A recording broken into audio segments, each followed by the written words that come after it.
Olá, está começando um boletim de notícias. Eu sou Vanessa Brolo e agradeço sua companhia e audiência. O PIB, Produto Interno Bruto Brasileiro, cresceu 4,6% em 2021. Segundo o IBGE, esse avanço recupera as perdas de 2020, quando a economia brasileira encolheu 3,9% como consequência da pandemia. O PIB, o Produto Interno Bruto, que é a soma de todos os bens e serviços produzidos no país, cresceu 4,6% em relação ao ano anterior e fechou o ano em 8 trilhões e 700 bilhões de reais. O comércio foi um dos setores que deu sinais de recuperação, com aumento de 5,5%. O exemplo vem deste novo estabelecimento. Antes, os bombons artesanais desse empresário eram vendidos de porta em porta. Em 2021, ele resolveu arriscar e abriu a primeira loja. E agora faz planos para ir mais longe. A gente tem esse projeto com essa loja piloto, que é a primeira loja da marca, de abrir mais 500 lojas nos próximos 4 anos e também já estamos viabilizando um processo de exportação da marca. Além do comércio, no ano passado, outros setores ajudaram a alavancar o PIB, como o setor de serviços, a exemplo de restaurantes e bares, vendedores de lojas, atendente de telemarketing e informática, com aumento de 4,7%. Já a indústria cresceu 4,5%, com destaque para a construção civil, que teve uma ascensão de 9,7%. Na demanda interna, houve aumento também na despesa de consumo das famílias, com mais de 2%. Isso já é explicação daquelas políticas de concessões, de permissões que o governo vem fazendo e que tem puxado um pouco de investimento também estrangeiro. A poupança também ela subiu de 14,7% para 17,4% do PIB. Um crescimento de 4,6% do PIB, na presença de tantos choques adversos de oferta, é uma grande vitória de política econômica. O Brasil começa a mudar algumas regras para atrair os chamados nômades digitais, pessoas que podem trabalhar de qualquer lugar do mundo, uma opção que está crescendo entre algumas profissões. Letícia e Fred decidiram abrir mão do conforto de ter uma casa fixa. Eles estão há mais de 2 anos na estrada, mas não deixaram de trabalhar. A filha deles, de 3 anos, já passou por mais de 80 cidades e agora moram em uma van explorando o interior do Brasil. A mudança tanto de tecnologia quanto de cultura começou a viabilizar, tornar muito mais aceitável para as pessoas o trabalho remoto, que a gente não tivesse ali presencialmente todos os dias. E isso acendeu uma luz, a gente olha, dá para... É possível.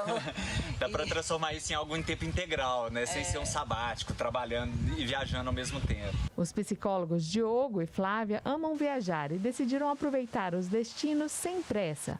Pela internet, dão cursos de formação de terapeutas e alternam a vida no Rio de Janeiro com viagens pelo mundo. A nossa fronteira entre o que é lazer e o que é trabalho é muito fluida e muito tranquila, porque a gente não entende que isso seja um sacrifício. A gente trabalha com o que a gente ama, buscando fazer sempre esse tipo de roteiro. Então, a gente buscou isso na Índia, a gente foi ao Egito, a gente foi à Alemanha, onde tem a base de um dos nossos, das nossas inspirações de um professor na Alemanha e por aí vai. Mas nem tudo é diversão. Tem também bastante trabalho, disciplina e esforço. E ao mesmo tempo tem que ter a capacidade de arriscar, de sair dessa sensação de que o mundo é estável. E quando você vai para um lugar, às vezes, de um país muito rico, é fácil demais você entrar no hotel, ficar no ar-condicionado, mas quando você vai para um país muito pobre, ali você tem um aprendizado, às vezes, totalmente diferente da sua própria cultura. No fim de janeiro, o Brasil regulamentou a entrada de nômades digitais no país.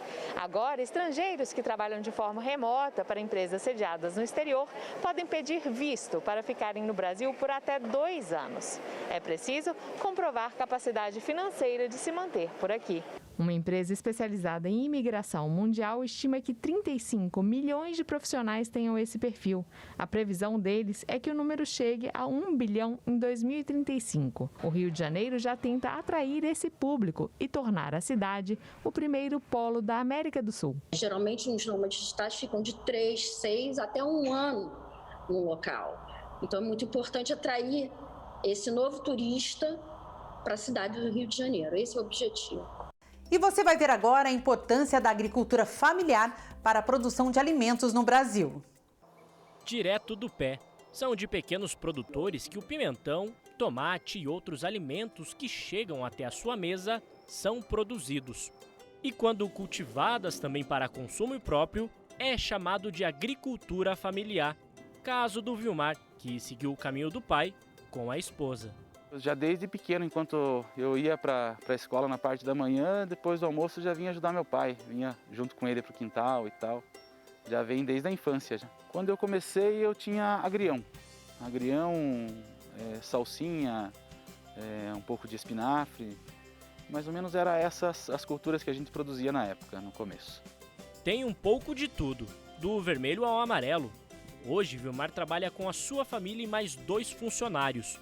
Segundo o censo agropecuário do IBGE, a agricultura familiar no país é responsável por empregar 10 milhões de pessoas, o que representa 67% do total de trabalhadores na agropecuária, o que movimenta a economia. Plantar aquilo que é necessário e que ele possa enxergar possibilidades, de bons negócios na economia. Por mais que a gente esteja avançado tecnologicamente, enfim, a alimentação nunca vai deixar de ser o fundamental motivo de existência. Então o produtor rural sempre vai ser necessitado, sempre vai ser demandado. O Vilmar resolveu inovar, deixou de lado as hortaliças para trabalhar com os temperos. As mudanças vieram e os resultados apareceram. A gente vem aumentando a nossa área cultivada, a gente vem aumentando os próprios maquinários, as ferramentas que a gente utiliza no dia a dia ali. Então a gente vem crescendo nesse setor, vem aumentando a nossa produção e vem se estabilizando melhor na produção. Vilmar é feliz e poder comer o que planta e alimentar outras pessoas o deixa realizado. Tem que gostar do que faz e gostar de atender bem também os clientes. Então eu gosto de ver os meus clientes felizes também. Eu sempre sonhei em estar onde que eu estou hoje. Então hoje, quando eu olho ao redor e vejo que eu alcancei o meu objetivo, eu já me sinto realizado.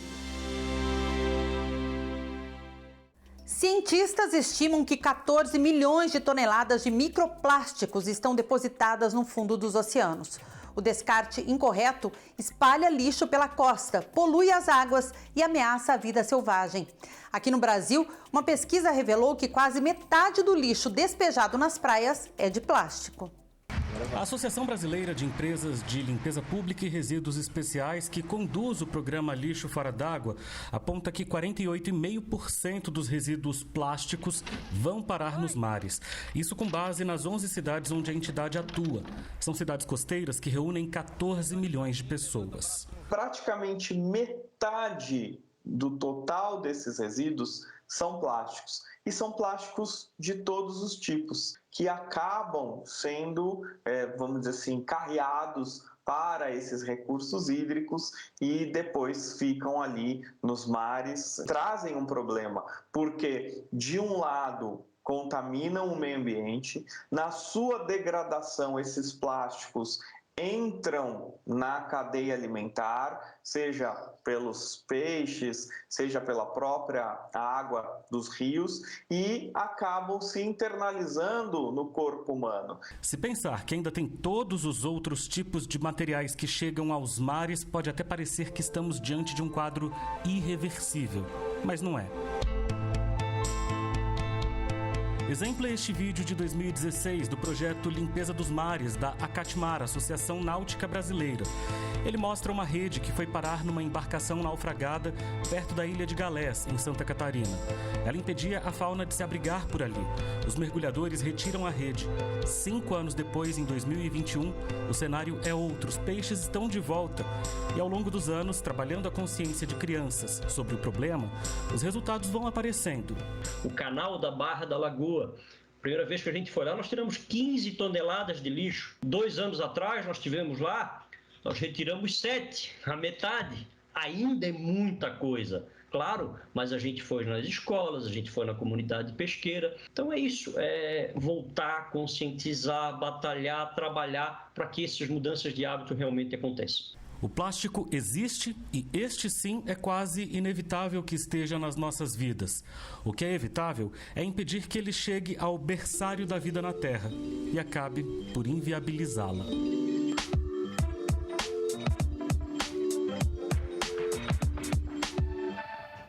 São voluntários de todo o Brasil que têm ajudado a fomentar o hábito da leitura. É o que mostra uma pesquisa divulgada recentemente e que aponta também um aumento do interesse pela leitura. Pedagoga apaixonada pela literatura, essa paulista é voluntária como mediadora de grupos de leitura. Aposentada, criou um projeto social para levar histórias a crianças, adultos e idosos. Nem a pandemia atrapalhou os encontros. Muitas vezes as pessoas falam, eu já vivi tudo que está escrito nesse livro. Então isso é uma coisa que me emociona muito, que é a identificação e a possibilidade de viver, né, outras vidas pelos personagens. E também pessoas que não tinham o hábito da leitura e agora compra livro. Projetos de formação de leitores, como a da Cristina, só existem no Brasil graças ao esforço da sociedade civil. É o que aponta uma pesquisa inédita que avaliou em 2020 mais de 380 projetos de leitura em praticamente todos os estados do país. Eles têm uma potência que está registrada num fazer contínuo de alguém que acredita realmente no poder da leitura como um transformador pessoal e social. Entre os dados do levantamento, o Brasil que lê, pelo menos 74% dos projetos são liderados por mulheres, como o desta livraria de São Paulo. Pessoas físicas formam o maior grupo entre os que desenvolvem as atividades. Estão na frente das bibliotecas, por exemplo. 60% dos mediadores são professores, quase a metade atua voluntariamente e 39% utilizam recursos próprios. A pesquisa identificou a falta de recursos financeiros como a principal dificuldade e que na pandemia, projetos online ajudaram nos momentos de isolamento social. Seja na tela ou no papel, está comprovado que a leitura traz muitos benefícios, principalmente para a saúde mental, tão afetada nesse momento de pandemia.